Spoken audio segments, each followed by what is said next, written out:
The champagne was poured, the cameras were rolling, and the Sterling family mansion looked picture-perfect. But inside the grand ballroom, a brutal humiliation was unfolding. Chloe, the arrogant mistress, stood in the center of the room, laughing as she poured red wine over Evelyn, the host's quiet, dutiful wife. "Look at you," Chloe sneered. "You're nothing but a glorified maid in my future house." The guests gasped. The husband smirked. But they all forgot one person. The father-in-law. He wasn't watching the humiliation. He was watching the clock. Because at midnight, the ownership of the mansion was about to change, and nobody saw the twist coming. The grand clock in the foyer of the Sterling estate chimed 6 times, the sound echoing off the cold, imported Italian marble floors.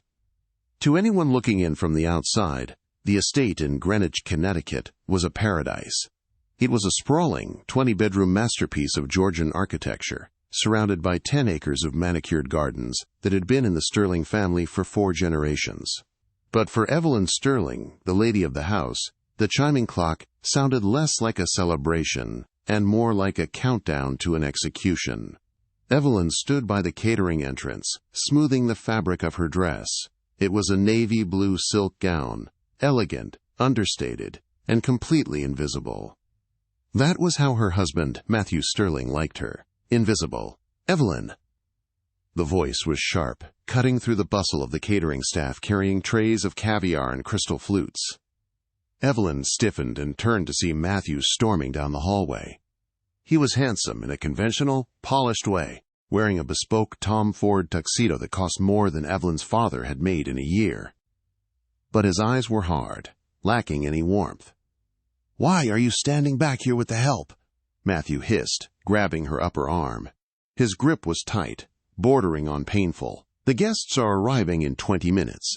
This is the Foundation's 50th anniversary. Do you have any idea how important this is for my image?" "I was just checking the seating charts, Matthew," Evelyn said, her voice calm but tired. "The event planner had a mix-up with the senator's table. I fixed it." Matthew scoffed, releasing her arm with a dismissive shove. "Of course there was a mix-up. That's why we hire people, Evelyn. You're supposed to be the wife of a CEO, not a staff manager. Look at you. You look plain. Did you even wear the diamonds I bought you?" Evelyn touched her bare neck. "They were too heavy, Matthew, and too flashy for a charity event. I thought the pearls—" "You thought wrong," he interrupted, checking his gold Rolex. He seemed agitated, his eyes darting to his phone every few seconds. "Just try not to embarrass me tonight. Stay in the background. Smile. Don't speak unless spoken to. The investors need to see me as a strong leader, not a man with a frumpy wife hanging off his arm." Evelyn watched him walk away, checking a text message that made a small, secretive smile play on his lips, a smile he never showed her anymore. She knew who the text was from. She had known for 6 months. Chloe Vane. Chloe was everything Evelyn wasn't. She was 24, loud, vibrant, and the daughter of a tech mogul. She was also the woman Matthew had been seen with at business lunches in Manhattan, conferences in Dubai, and late meetings at the city penthouse. Evelyn took a deep breath. She had been the dutiful wife for 5 years. She had nursed Matthew's mother through cancer until the day she died. She had managed the estate, balanced the household accounts, and covered for Matthew's drunken outbursts. She came from a working-class background. Her father was a mechanic, her mother a schoolteacher, and the Sterlings had never let her forget it, especially Matthew. He treated her like a lucky lottery winner who should be grateful he deigned to marry her. But tonight felt different. The air in the house was heavy with static. As Evelyn walked toward the ballroom, she passed the library. The heavy oak door was slightly ajar. Inside, sitting in a leather wingback chair by the fireplace, was Arthur Sterling. Arthur was the patriarch. At 75, he was confined to a wheelchair after a stroke 2 years ago, but his mind was as sharp as a razor. He was a terrifying figure to most, the ruthless businessman who built the Sterling Empire. He sat staring at the fire, a glass of scotch untouched on the table beside him. "Evelyn?" Arthur rumbled without turning his head. She paused and stepped inside. "Yes, Arthur? Can I get you anything before the guests arrive?" Arthur turned his chair slowly.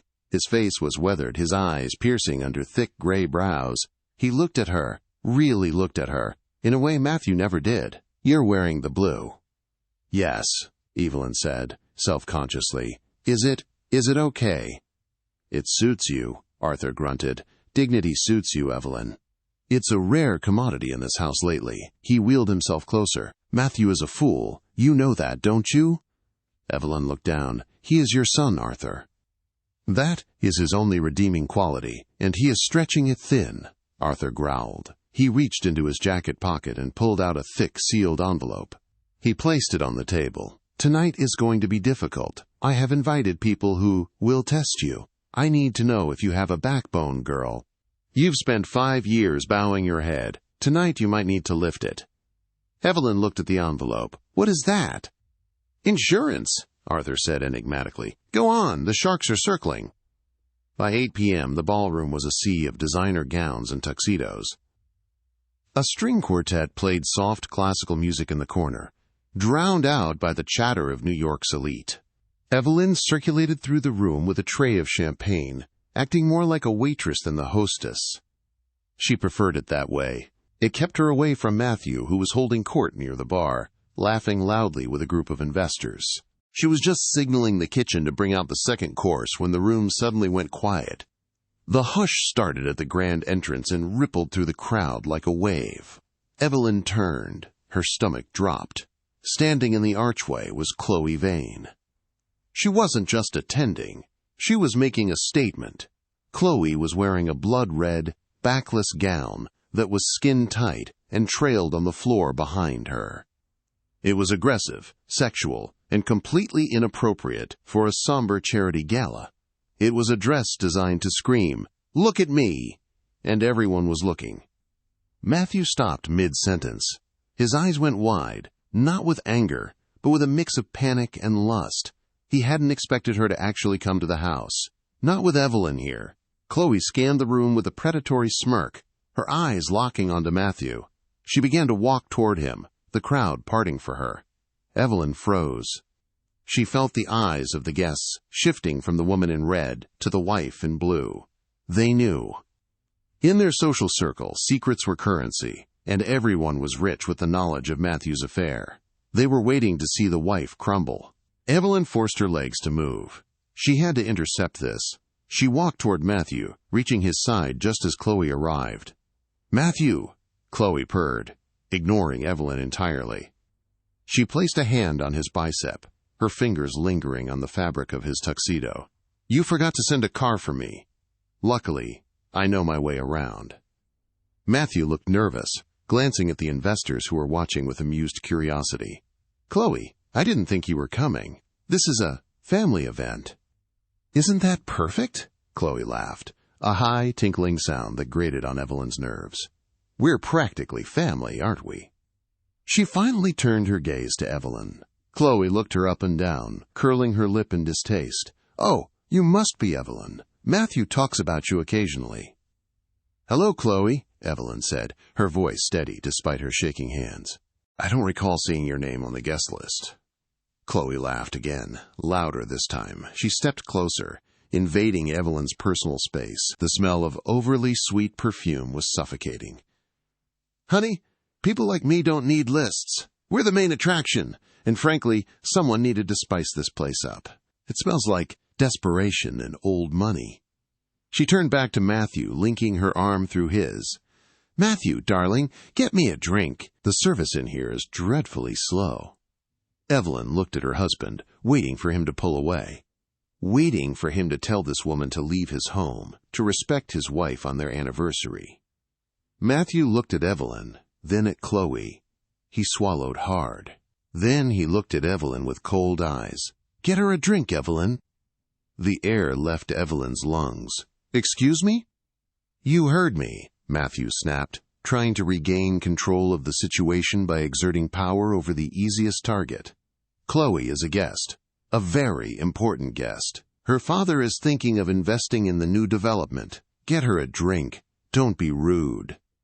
The humiliation was physical. It burned her cheeks. The investors were smirking.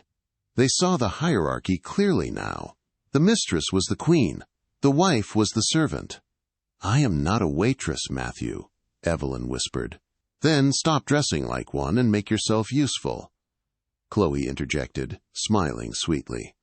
From the corner of the room, seated in his wheelchair, Arthur Sterling watched.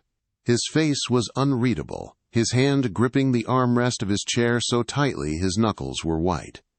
He did not intervene. Not yet. The dinner was an ordeal. Matthew, in an act of staggering disrespect, had seated Chloe at the main table, directly across from Evelyn. The arrangement was meant to be for the board of directors, but Matthew had bumped a loyal 20-year board member to table 4 to make room for his mistress. Throughout the meal, Chloe dominated the conversation. She told loud stories about her vacations in Saint-Tropez. Vacations, Evelyn realized with a sinking heart, that coincided with Matthew's business trips. "The yacht was incredible," Chloe gushed, waving her fork. "Matthew gets so seasick, though. I had to nurse him back to health with champagne." She winked at Matthew, who chuckled nervously, drinking his 3rd glass of wine. Evelyn stared at her plate. The filet mignon tasted like ash. She could feel the pitying glances of the other wives at the table. "So, Evelyn," Chloe said suddenly, her voice cutting through the clatter of silverware. "What have you been up to? Still just sitting in this big house?" Evelyn looked up. "I manage the estate, Chloe, and I run the charitable arm of the foundation." Right, Chloe waved a hand dismissively. "Charity. It's cute. A nice hobby for women who don't actually work. My father says charity is just a tax write-off for people who make real money. But I guess considering where you came from, this life must feel like a dream come true. From a trailer park to a mansion, right? A real Cinderella story." The table went silent. "My parents lived in a small house in Ohio," Evelyn said quietly. "It wasn't a trailer park." "Same thing," Chloe sneered. "The point is, you lucked out. You caught a big fish. But the thing about Cinderella is, midnight eventually comes, and the carriage turns back into a pumpkin." Matthew laughed. He actually laughed. "She's got a sharp wit, doesn't she?" he said to the table, seeking validation. Evelyn stood up. Her chair scraped loudly against the floor. "I'm going to check on the dessert service." "Sit down, Evelyn," Matthew barked. "Stop running away." "I'm not running," Evelyn said, her voice rising for the first time. "I am doing my job, since you seem to have forgotten yours." Matthew's face turned red. He stood up, slamming his hand on the table. The glasses rattled. "Don't you dare speak to me like that in front of my guests. You ungrateful little—" "Oh, let her go, Matthew," Chloe sighed, swirling her red wine. "She's clearly overwhelmed. This world isn't for everyone. Some people are just born to serve, not to sit." As Evelyn turned to leave, Chloe stood up, pretending to stumble. She lurched forward, and the glass of heavy Cabernet Sauvignon in her hand launched forward. It wasn't an accident. The trajectory was perfect. The dark red liquid splashed across the front of Evelyn's pale skin and soaked into the bodice of her silk dress. It dripped down the front, looking like a jagged, bloody wound. The room gasped. Chloe put a hand over her mouth, her eyes wide with mock innocence. "Oh my God! I am so clumsy! Oh, Evelyn, I am so sorry! But, honestly, that dress was boring anyway. I did you a favor." Evelyn stood frozen, the cold wine soaking through to her skin. She looked at Matthew. Matthew looked at the stain, then at Chloe. He let out a sigh of annoyance. "Great! Now you've made a scene, Evelyn." "I made a scene?" Evelyn asked, her voice trembling. "You were standing in the way," Matthew muttered. "Go upstairs and change. Or just stay upstairs. You look ridiculous." Evelyn looked around the room. 300 people. The cream of society. And not one of them said a word. They were all watching the spectacle, entertained by the destruction of a woman they deemed insignificant. She wiped a drop of wine from her chin, something inside her snapped. The fear, the desire to please, the 5 years of walking on eggshells, it all evaporated, replaced by a cold, hard resolve. She looked toward the corner. Arthur Sterling was nodding slowly. Evelyn didn't run. She didn't cry. She took a napkin from the table, dabbed her chest, and looked directly at Chloe. "You're right, Chloe," Evelyn said, her voice projecting clearly across the silent ballroom. "This dress is ruined. But houses are like dresses. Sometimes, when trash gets inside, you have to clean it out. Or you just throw the whole thing away." "Are you calling me trash?" Chloe stepped forward, her face twisting into ugliness. "I'm saying," Evelyn said, locking eyes with Matthew, "that the party is over." She turned to the band. "Stop the music." The conductor, confused, lowered his baton. The room fell into a dead silence. "Matthew," Evelyn said, "I think it's time for your father's speech and the reading of the new deed." Matthew frowned. "What are you talking about? There is no new deed. The house is in the family trust. It comes to me when the old man kicks the bucket." "Is it?" Arthur's voice boomed from the corner. The electronic whine of his wheelchair motor was the only sound as he navigated toward the center of the room. He stopped between his son and his daughter-in-law. "Arthur, go back to your corner," Matthew hissed, lowering his voice. "You're senile. Don't embarrass me." Arthur ignored him. He looked at the crowd. "My son believes he owns this house. He believes he owns this company. He believes he owns his wife." Arthur pulled the thick envelope from his jacket. But Matthew forgot one thing. The Sterling Estate Clause. "I added it 5 years ago, the day he married Evelyn. It states that if he ever committed adultery and brought shame upon this family within these walls, the ownership of the Sterling Manor and the controlling interest in the company would bypass him entirely."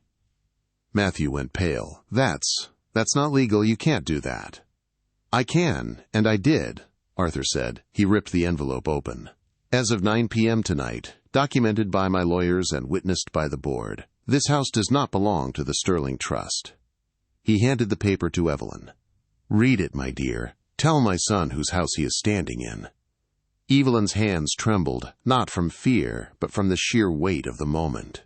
The paper in her hands was heavy, textured bond paper, with the official seal of the state of Connecticut and the embossed stamp of Holloway, Finch & Reynolds, the most prestigious law firm in the state. The room was so quiet that the hum of the air conditioning sounded like a jet engine. 300 pairs of eyes were fixed on her. The wine stain on her dress no longer felt like a mark of shame. It felt like war paint. "Read it," Arthur commanded softly from his wheelchair. "Read the name of the sole proprietor of the Sterling estate and the primary beneficiary of the Sterling Family Trust." Evelyn cleared her throat. She looked at the paragraph Arthur had highlighted in yellow ink. Pursuant to Article 9, Section C, regarding the violation of marital fidelity and public defamation of the family name, Evelyn read, her voice gaining strength with every syllable. "All assets previously held in trust for Matthew Arthur Sterling, including the primary residence at 14 Oakwood Drive, the Greenwich Estate, and the controlling voting shares of Sterling Industries, are hereby transferred immediately and irrevocably to—" She paused. She looked up at Matthew. His face was a mask of sweaty, pale terror. He knew his father. He knew Arthur didn't bluff. "Are transferred to the aggrieved party," Evelyn finished. "Mrs. Evelyn Marie Sterling." The silence held for 1 second, 2 seconds, and then it shattered. "What?" Matthew screamed. The sound was raw, animalistic. He lunged for the paper. "Give me that! You're lying! That's a fake!" Before he could reach her, 2 large men in dark suits stepped out from the shadows behind the bandstand. They weren't the regular event security. Evelyn recognized them. They were Arthur's private security detail, men who were loyal only to the checkbook of the patriarch. They blocked Matthew's path, their faces stony and impassive. "Don't touch her," Arthur warned, his voice low and dangerous, "or you'll be removed from the premises before you can finish your drink." "This is insanity," Matthew yelled, spinning around to face the crowd, looking for allies. "You all see this, right? My father has lost his mind. He's had a stroke. He's legally incompetent. This document isn't worth the paper it's printed on." Actually, a voice spoke up from table 1. A tall, silver-haired man stood up. It was James Holloway, the senior partner of the law firm. He adjusted his glasses and looked at Matthew with professional pity. "I can assure you, Matthew," Holloway said, his voice carrying effortlessly, "that your father is of sound mind. I oversaw the drafting of this amendment myself this morning. We have video evidence of his competency, and we also have the evidence required to trigger the clause." "Evidence?" Chloe squeaked. She had stepped back from Matthew, her arrogance suddenly replaced by a look of calculation. Arthur smiled, a cold, shark-like expression. "Did you really think I didn't know, Matthew? Did you think I sat in that library day after day, staring at the wall? I built $1 billion empire. I know when inventory is missing. I know when funds are diverted to accounts in the Cayman Islands under the name CV Consulting."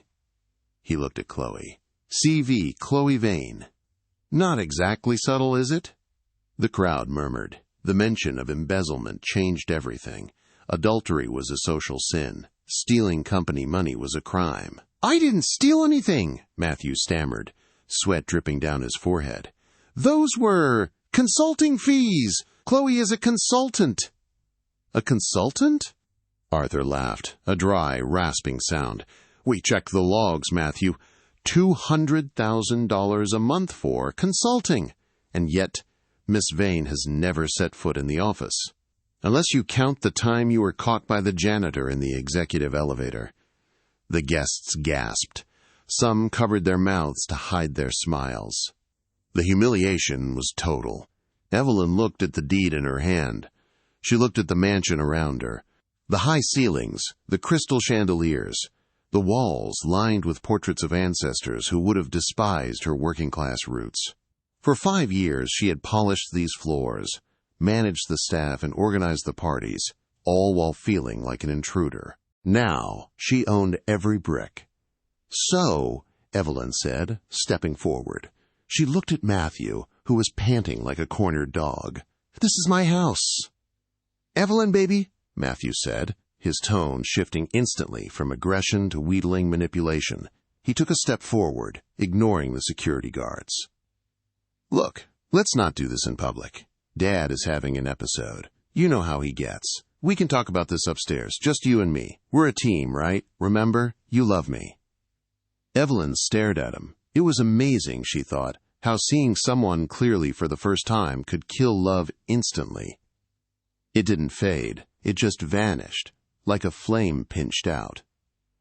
"A team?" Evelyn repeated. She gestured to her wine-soaked dress.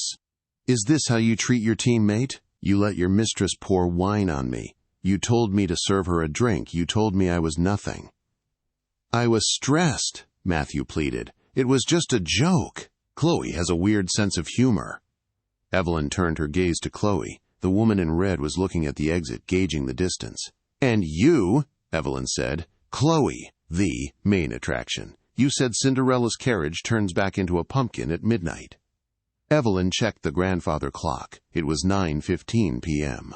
"It seems you were wrong," Evelyn said softly. "The carriage is mine. The horses are mine. The castle is mine.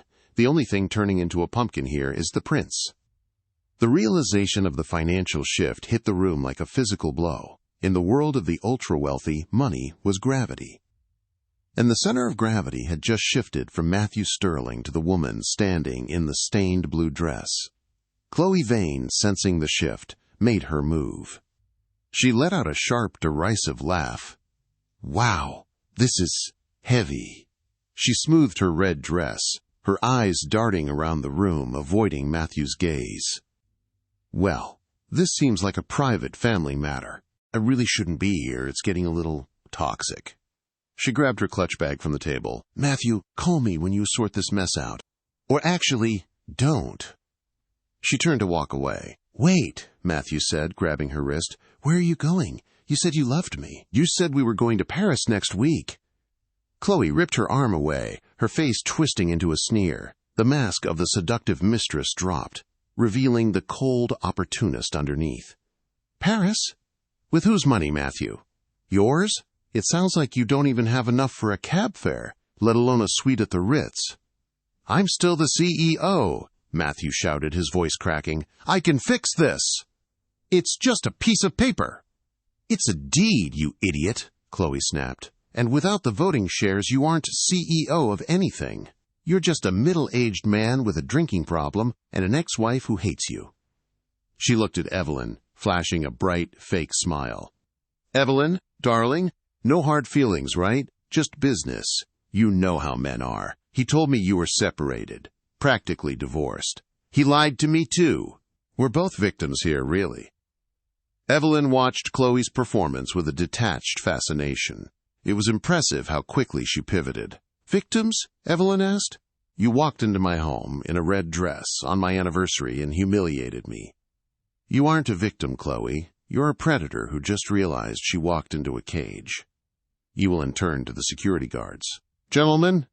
The two large men snapped to attention. Yes, Mrs. Sterling, one of them rumbled. The title, Mrs. Sterling, rang out clearly, acknowledging her new authority. Miss Vane is leaving, Evelyn said calmly. Please ensure she finds her way to the gate, and make sure she doesn't take any of the silverware on her way out.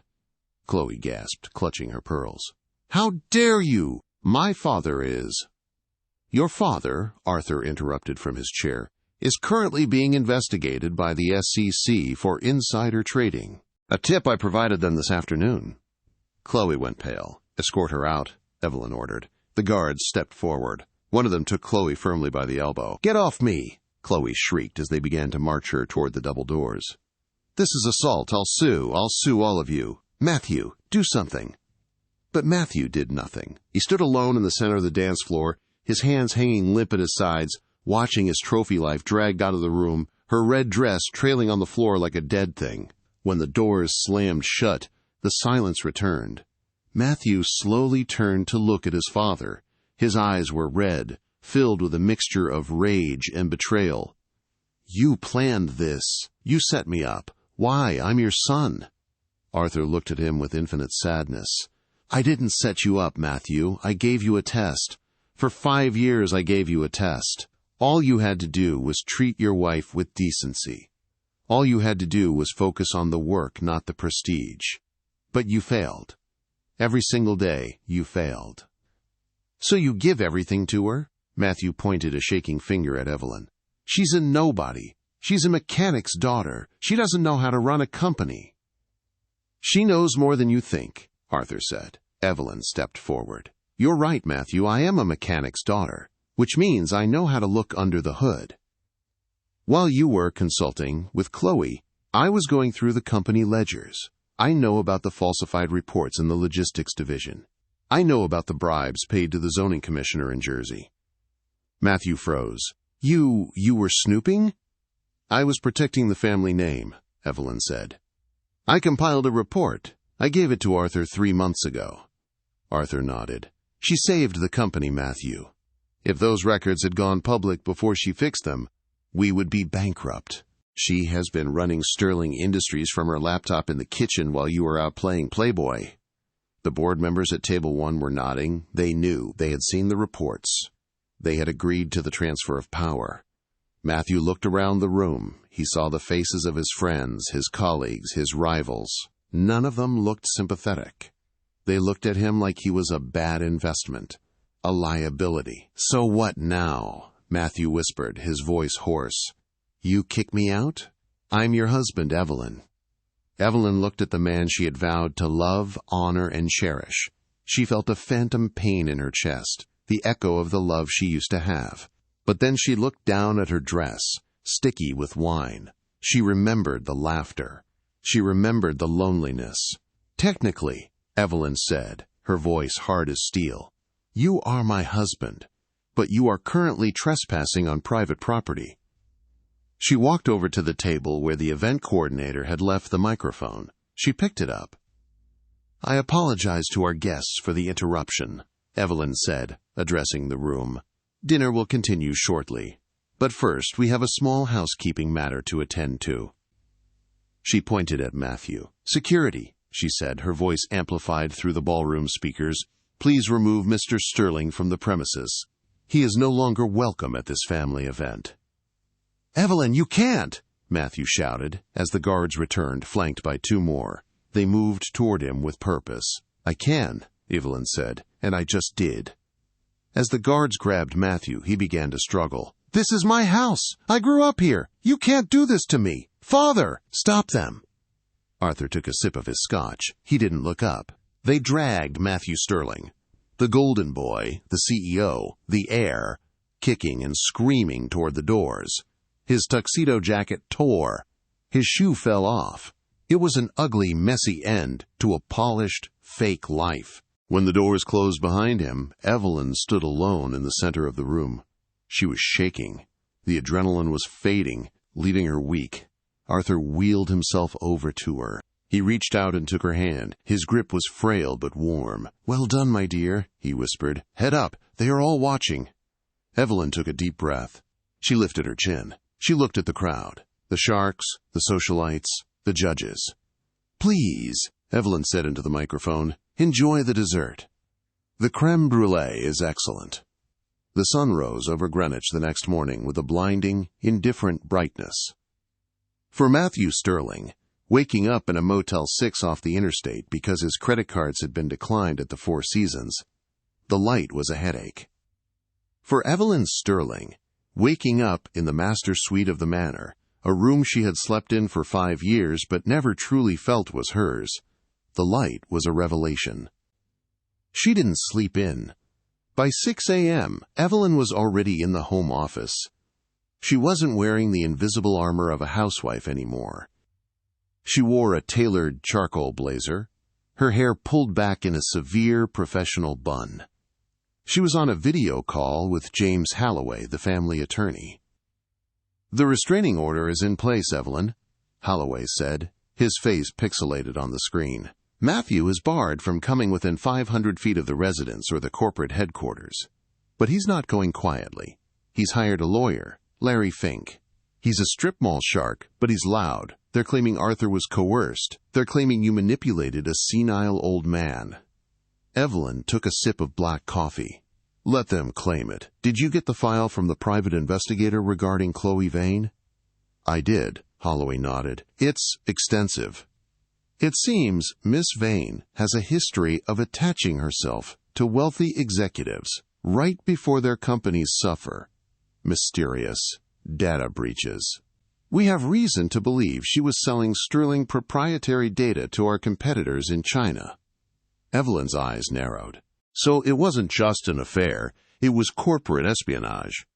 It looks that way. Matthew wasn't just a cheater, Evelyn. He was a leak. Good, Evelyn said, closing the folder on her desk. Prepare the press release. We announce the leadership change at 9 a.m. And James, make sure the security at the office knows. If Matthew shows up, they are to treat him like any other trespasser. At 8:45 a.m., Evelyn stepped out of the Blacktown car in front of the Sterling Industries Tower in Manhattan. For years, she had only visited this building to bring Matthew lunch or attend holiday parties. The doormen usually looked through her. Today, the head of security, a burly man named O'Malley, opened the car door himself. Good morning, Mrs. Sterling, O'Malley said, tipping his cap. Mr. Arthur Sterling, called ahead. We have the elevator holding for you. Evelyn walked through the lobby. The whispers started immediately. The video of the red wine incident had gone viral overnight. It had 2 million views on Twitter. The caption read, Mistress versus wife. The wife wins everything. She kept her head high, clutching her briefcase. She wasn't here to be a celebrity. She was here to save the company Matthew had almost destroyed.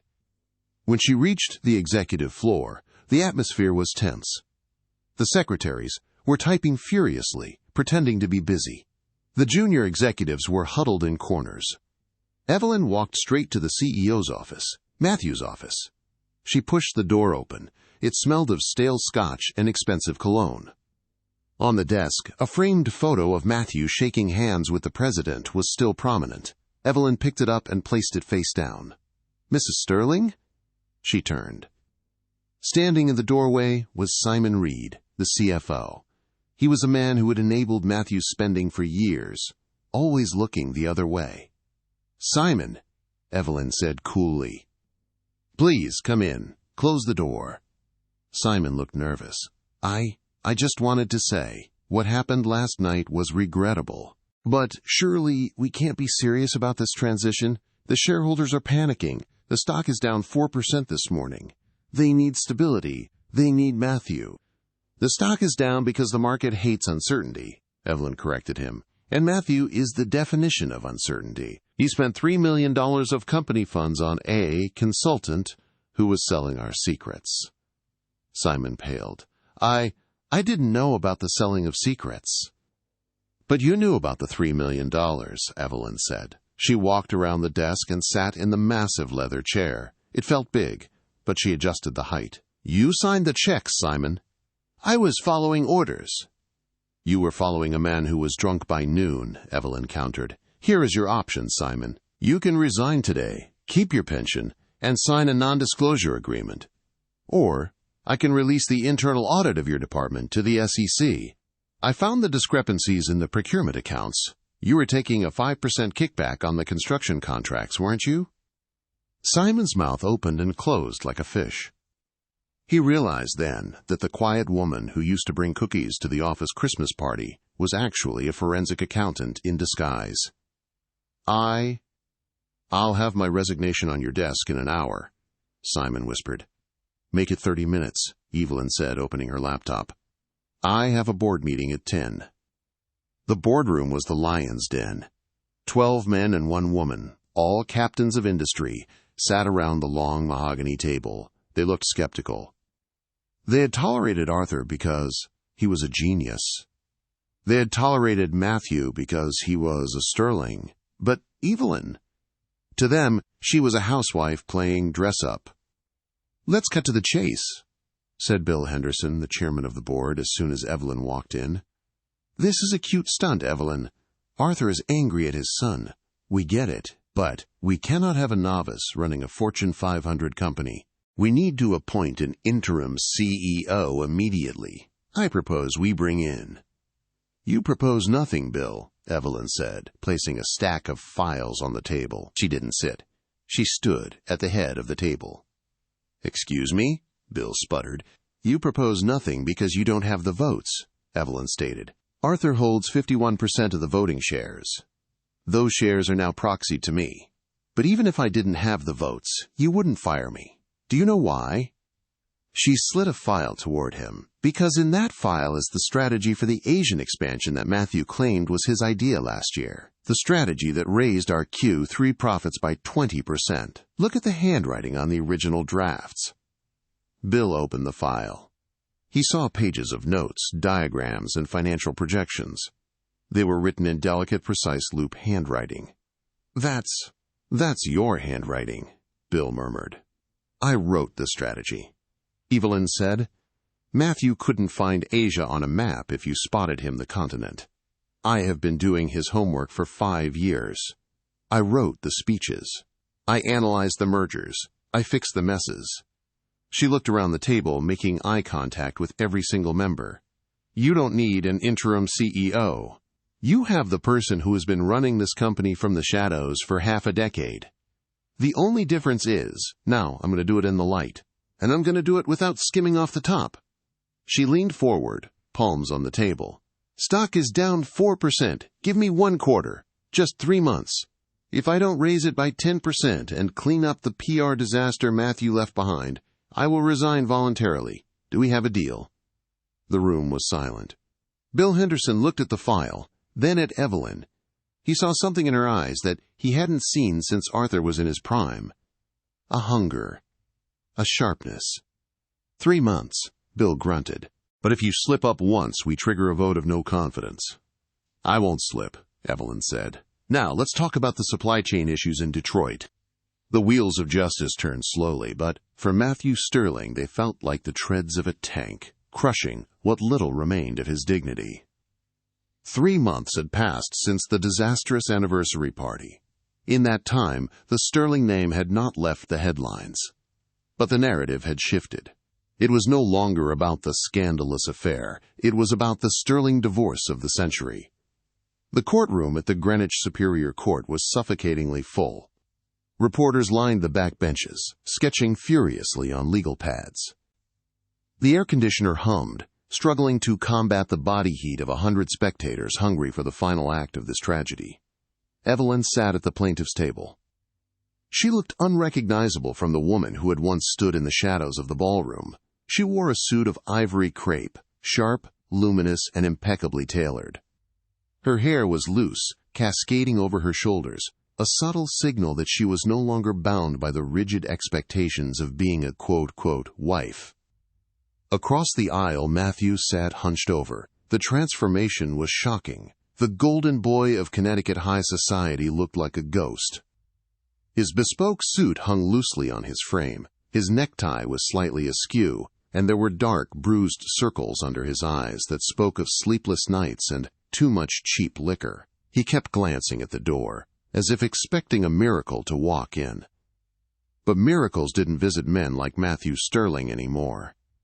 "Order," Justice Weaver commanded, her voice cutting through the murmurs of the gallery. She was a woman known for her zero-tolerance policy regarding theatrics, and she had spent the last 4 days listening to Matthew's attorney, a loud man named Larry Fink, try to dismantle the ironclad legal documents Arthur Sterling had drawn up. Fink stood up, buttoning his jacket. "Your Honor, in closing, we must reiterate that my client, Mr. Sterling, was under extreme duress. The deed transfer was a punitive measure enacted by a man suffering from cognitive decline. Furthermore, Mrs. Sterling's seizure of the assets is predatory. She is leaving a man, her husband, destitute based on a single evening of indiscretion." Evelyn's lawyer, James Halloway, didn't even stand up. He simply adjusted his glasses and leaned into the microphone. "Your Honor, indiscretion is a mild word for a 5-year affair funded by $3 million of embezzled corporate assets. And as for the cognitive decline of Arthur Sterling, we have submitted the video logs. Arthur was sharper on his deathbed than Mr. Matthew Sterling has been on his best day." Matthew flinched. The mention of his father stung. Arthur had passed away 2 weeks ago, peacefully in his sleep at the manor. He had refused to see Matthew in his final days, a silence that rang louder than any shouting match. Justice Weaver shuffled the thick stack of files on her bench. She looked over her reading glasses, her gaze landing squarely on Matthew. "Mr. Sterling," the judge began, her tone conversational but cold. "This court has seen many divorces. We have seen anger, betrayal, and greed. But rarely have I seen a case where the arrogance of one party so thoroughly orchestrated their own destruction." She picked up a document stamped with the SEC logo. "Your counsel argues that you were a victim of your father's vindictiveness. However, the court has received a sworn affidavit this morning that paints a very different picture. It comes from a Ms. Chloe Vane." The color drained from Matthew's face. He gripped the edge of the table. "Chloe?" he whispered. "Ms. Vane," the judge continued, "has entered a plea agreement with federal prosecutors regarding her role in the theft of Sterling Industries' proprietary data. As part of that agreement, she has provided full disclosure regarding her relationship with you." The judge began to read, her voice steady and damning. "Ms. Vane states that your relationship was not merely romantic, but transactional.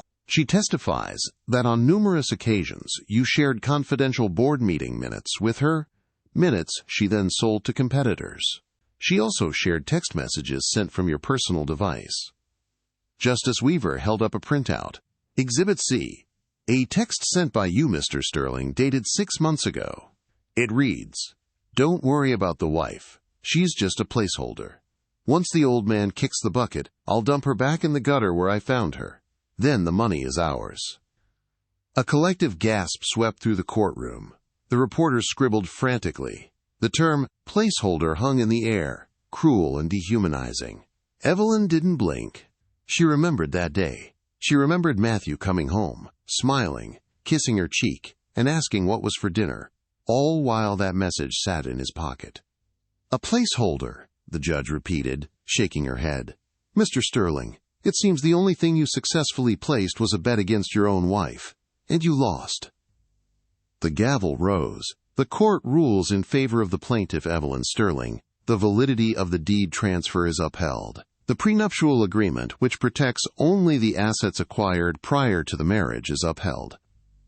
"Mr. Sterling, You are leaving this marriage with the 2018 Porsche Cayman, which I understand is currently impounded, and the contents of your personal savings account, totaling approximately $45,000. All real estate, stock holdings, and the entirety of the Sterling family trust remain the sole property of Mrs. Sterling. Matthew stood up, his chair scraping violently against the floor. This is a fix. You can't do this. I am a Sterling. That house is my birthright. That house, the judge snapped, slamming the gavel down with a thunderous crack, is a home, and you forfeited your right to it when you tried to burn it down with your ego. Case closed. The heavy oak doors of the courthouse swung open, and Evelyn stepped out into the gray, drizzly afternoon. The rain felt good. It felt like it was washing away the last 5 years of grime. She moved toward her waiting car, where O'Malley, her head of security, was holding an umbrella. But before she could reach the safety of the vehicle, a figure emerged from behind a concrete pillar. Evelyn! She stopped. Matthew was standing there, soaked to the bone. Without the courtroom lighting, he looked even worse. His eyes were red-rimmed, his hair plastered to his forehead. He looked like a stray dog. O'Malley stepped forward, his hand moving to his chest, but Evelyn held up a hand. It's okay, O'Malley. Give us a minute. She turned to face her ex-husband. It's over, Matthew. Go home. Home? Matthew let out a broken, hysterical laugh. I don't have a home, Evelyn. You took it. You took the manor, the penthouse, the Hamptons house. You took everything. I took what was protected by the law, Evelyn said calmly, and I took what I earned. While you were playing the big man, I was the one keeping the roof over our heads. I managed the staff. I balanced the books. I covered your mistakes. I earned every square inch of that estate. Matthew wiped the rain from his face. His anger seemed to dissolve, replaced by a pathetic desperation. He took a step closer, his voice dropping to a wheedling whine. Look. Okay, I messed up. I know I messed up. Chloe. She played me, Evelyn. She twisted my head. But you and me? We had something real once, didn't we? Remember the honeymoon in Cabo? Remember when we talked about having kids? Evelyn felt a dull ache in her chest. She did remember. She remembered wanting children desperately, but Matthew had always said the timing wasn't right. Now she knew why. He didn't want children with a placeholder. We never had anything real, Matthew, she said softly. I had a fantasy. You had a servant. Please, Matthew begged, reaching out to grab her hand.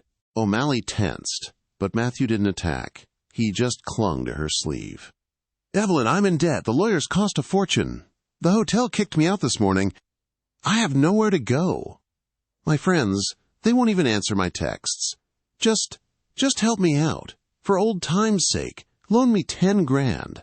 Or 5. Just enough to get an apartment. Evelyn looked down at the hand, clutching her expensive suit. It was the hand that had put a ring on her finger. It was the hand that had pushed her aside at the party to make room for his mistress. She gently but firmly peeled his fingers off her arm. She opened her purse, a designer bag she had bought with her own salary as CEO, and pulled out her wallet. Matthew's eyes lit up with hope. He watched as she thumbed past the black Amex card, past the thick stack of hundreds. She pulled out a single $20 bill. She pressed it into his palm. What is this? Matthew stared at the bill, his face crumpling. $20? Evelyn, don't be cruel. It's not cruelty, Matthew. It's charity, Evelyn said. There's a bus station 3 blocks from here. A ticket to Ohio is about $18. Ohio? My parents are from Ohio, Evelyn said. You always mocked them. You said they were simple people, living small lives. Well, maybe it's time you learned how to live a small life. Go there. Start over. Get a job where you have to use your hands. It's the only way you'll ever become a real man. Matthew stared at her, his mouth open, the rain dripping off his nose. You can't leave me like this. I'm not leaving you, Matthew, Evelyn said, turning toward her car. I'm releasing you. You're finally free to be exactly who you are, without the sterling money to hide behind. She got into the car. The heavy door thudded shut. sealing out the rain and the man who had wasted 5 years of her life. "Drive," she said to the driver. As the car pulled away, she watched in the rearview mirror. Matthew stood alone in the empty parking lot, a tiny, diminishing figure clutching a $20 bill, growing smaller and smaller until he disappeared completely into the gray mist. The drive back to the estate was quiet. When they pulled through the iron gates, the clouds began to break. A shaft of golden late-afternoon sunlight hit the limestone facade of the mansion. It didn't look like a prison anymore. Evelyn walked into the foyer. The house was bustling. The staff, who had lived in fear of Matthew's temper for years, were smiling. There were fresh flowers on the tables. Lilies, Evelyn's favorite, not the roses Matthew insisted on. She walked into the library, the room where Arthur used to sit. It was her office now. She sat behind the massive oak desk and looked at the portrait on the wall. It was a new painting she had commissioned. It featured Arthur, looking stern but proud. She picked up the phone. "Connect me to the Tokyo office," she said, her voice strong and commanding. "And tell the acquisition team to prepare the files. We're buying the competitor that Chloe Vane tried to sell our secrets to." She spun her chair around to look out the window at the vast, manicured gardens. She had entered this house as a guest, lived in it as a ghost, and now, finally, she sat in it as its master. The placeholder had taken her place, and the world would never make the mistake of underestimating Evelyn Sterling again. And that is how the placeholder wife became the queen of the empire. Matthew learned the hard way that when you underestimate a quiet woman, you don't just lose your wife, you lose your throne. It's a brutal reminder that dignity is expensive, but karma is free, and it always arrives on time. What do you think? Did Evelyn go too far by taking everything, or did Matthew get exactly what he deserved? I want to hear your thoughts in the comments below, especially about Chloe turning snitch at the end. If you enjoyed this story of betrayal, revenge, and justice, please smash that like button. It really helps the channel. And don't forget to subscribe and hit the bell icon so you never miss a new drama. We drop new stories every Tuesday and Friday. Thanks for watching, and remember, be careful who you step on today. They might own the sidewalk tomorrow. See you in the next video.